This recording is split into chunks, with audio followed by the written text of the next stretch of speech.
আসন্ন নির্বাচনকে সামনে রেখে বৃহৎ নির্বাচনী জোটের চিন্তা করছে বিএনপি। তরুণ ও যুবকদের রাজনৈতিক ভাবনা নিয়ে আগামীর নির্বাচনের প্রার্থী মনোনয়নের কাজ করছে দলটি। দলের ঐক্য বজায় রাখার আহ্বান জানিয়েছেন দলের স্থায়ী কমিটির সদস্য সালাউদ্দিন আহমেদ।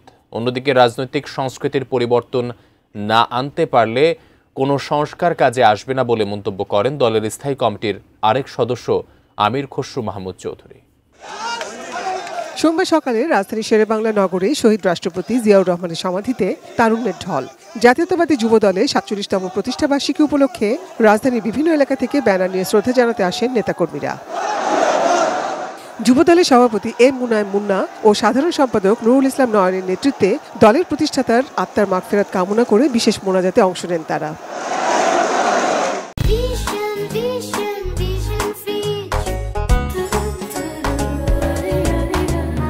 শ্রদ্ধা নিবেদন শেষে দলের স্থায়ী কমিটির সদস্য সালাউদ্দিন আহমেদ বলেন, জাতীয় ঐক্য বজায় রাখাই বিএনপির মূল লক্ষ্য। তারুণ ও নির্ভর বাংলাদেশ গড়ে তোলার প্রত্যাশার কথা জানিয়ে তিনি বলেন, আসন ভিত্তিক যোগ্য প্রার্থীদের সাথে কথা বলা হচ্ছে।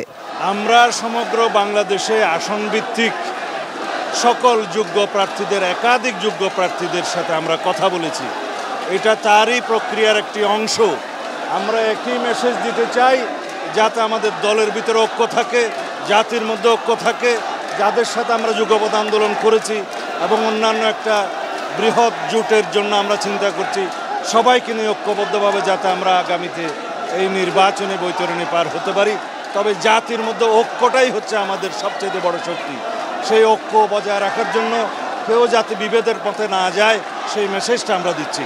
এদিকে গুলশানে ইকোনমিক রিফর্ম সামিট শেষে সাংবাদিকদের প্রশ্নের জবাবে দলের স্থায়ী কমিটির সদস্য আমির খসরু মাহমুদ চৌধুরী বলেন, জোটবদ্ধ দলগুলোর ক্ষেত্রে প্রতীকের স্বাধীনতা থাকা উচিত।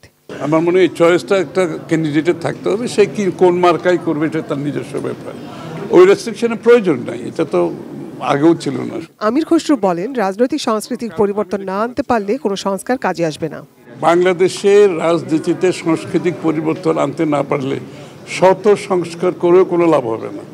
আমাদের মধ্যে সহনশীলতা থাকতে হবে, অন্যের সাথে দ্বিমত পোষণ করেও তার প্রতি সম্মান জানাতে হবে, তার মতের প্রতি সম্মান জানাতে হবে এবং বাংলাদেশের শান্তিপূর্ণ স্থিতিশীলতা রক্ষা করতে হবে যদি দেশকে এগিয়ে নিয়ে যেতে হয়। নাজিয়া আফরিন, এটি নিউজ, ঢাকা।